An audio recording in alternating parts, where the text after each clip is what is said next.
costs being involved. Mulțumim. Domnul Kelly, un minut.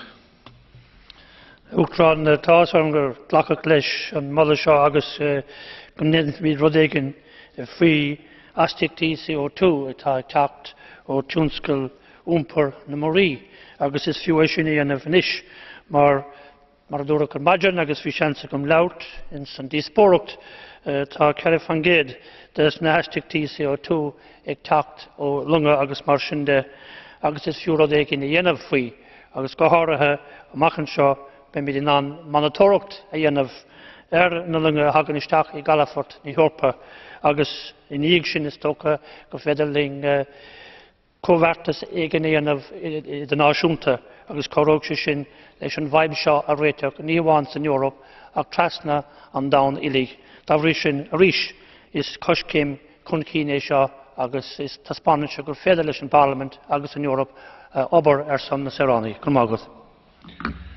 Mulțumim. Trecem acum la raportul Valența și îi dau cuvântul doamnei Harkin pentru un minut.